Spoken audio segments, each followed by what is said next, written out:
السلام عليكم ورحمة الله وبركاته. وبيراميدز شكلها بتبيع الطموح. بيراميدز او الاصيل سابقا كان تركي الشيخ عمل النادي كيد في الاهلي وعمال يخطف لعيبة الاهلي وبيقول لك ايه، احنا نادي الطموح. وجاب لك رمضان صبحي يقول لك انا جاي هنا ادور على الطموح. دلوقتي بيراميدز لعيبته حاسس ان الطموح بتاعهم بلح وبتهرب منهم.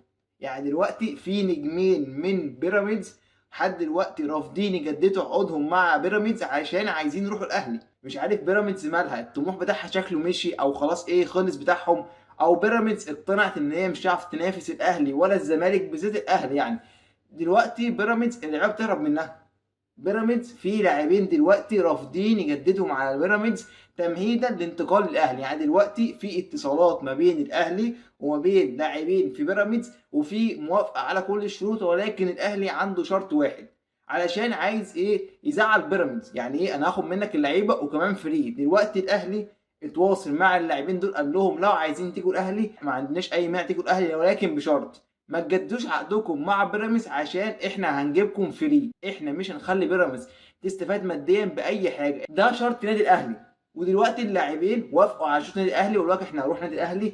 لو قعدنا سنه مع الاهلي هنعمل تاريخ اكتر من ان احنا لو قعدنا مع بيراميدز 10 سنين، عشان عارفين ان بيراميدز مفيش فيها امل. يعني بيراميدز على الرغم ان هي عمال تجيب نجوم ومكسر الدنيا وفلوس، بيلاحظ ان كل ده هوا. يعني انت مثلا تلعب قدام الزمالك في اضعف حالاته ومش عارف تكسبه، امال هتقابل الاهلي هتعمل معاه ايه؟ بالعقل والمنطق انت كده الاهلي ايه؟ الاهلي هيكسبك 3 4 على الهادي، دخلك في ايه قائمه الثلاثات او قائمه الاربعات.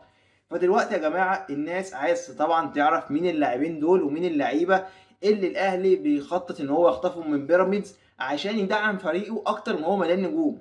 مستغربه يعني انت فريق مليان نجوم ولسه عامل تدعيمات بموديتس ورضا سليم وامام عاشور، ومع ذلك الاهلي مش مكتفي وعايز يجيب لعيبه تانية. تحس ان الاهلي عايز يعمل 3 فرق، يعني مش فرقتين، عايز يعمل 3 فرق.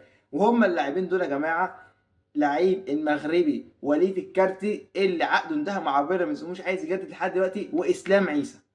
دلوقتي احنا عارفين وليد الكارتي من لعيبه نص الملعب الكواليتي العالي الكواليتي المحترم اللي هينفع جدا مع الاهلي.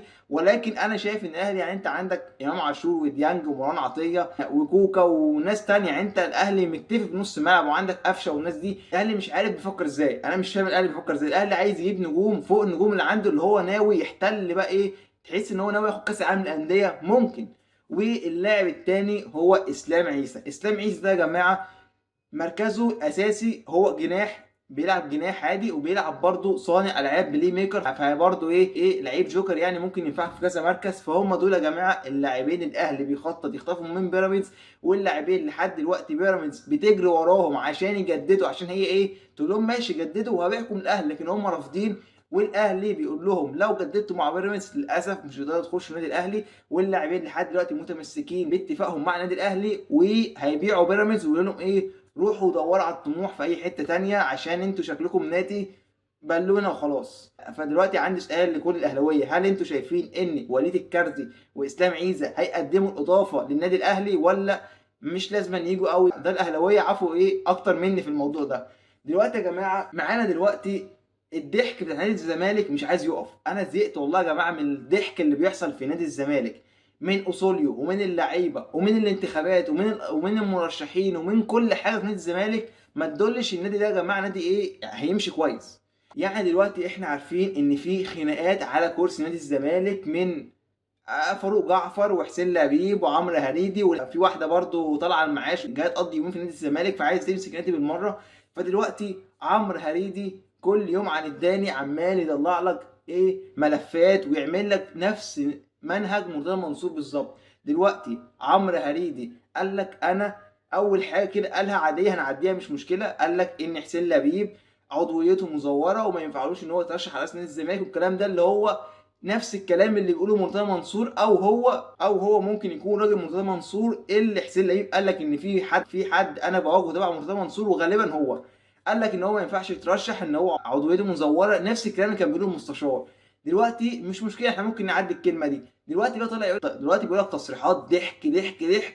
يعني العبيط مش هيصدقها، العبيط مش هيصدقها، ما بالك بقى هو مش عارف مصدق نفسه ازاي.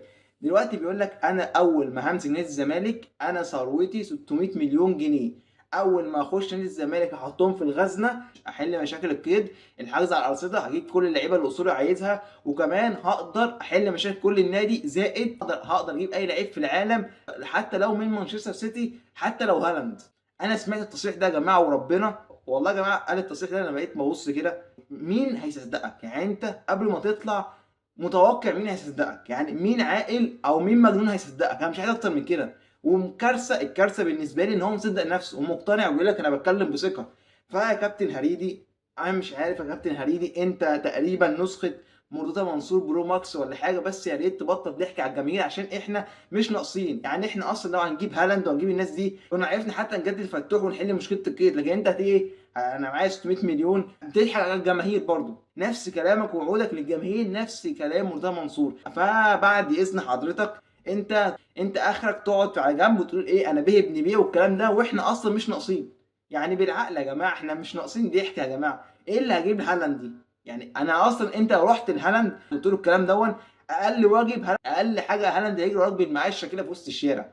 مش عارف اقول لك ايه بالظبط، بس انت دماغك مريحاك. يا ريت يا استاذ عمرو هريدي او عمرو مرتضى منصور برو ماكس، اي حاجه تليق عليك انت، يا ريت تبطل ضحك وتبعد عن نادي الزمالك، عشان عايزين نشوف شويه استقرار لا اكتر ولا اقل. هو حرام نادي الزمالك يقعد مستقر؟ يعني لازم الضحك دون، يا اما بلاش. هو نادي الزمالك لازم يقدم ضحك في كل وقت. الصراحه زهقت من الحوارات اللي بتحصل في نادي الزمالك دي، واتوقع انا لحد دلوقتي عندي اقتناع ان مرتضى منصور ما اختفاش من المشهد خالص. انا عندي اقتناع ان مرتضى منصور احتمال يرجع اصلا، ما اعرفش ازاي بس احتمال يرجع. ده اللي انا متخيله من العبط اللي بيحصل ده. بس كده يا جماعه، في الاول وفي الاخر ده قرار شخصي، واي حد يبقى تاني من الجمهور مفتوحه. والسلام عليكم ورحمه الله وبركاته.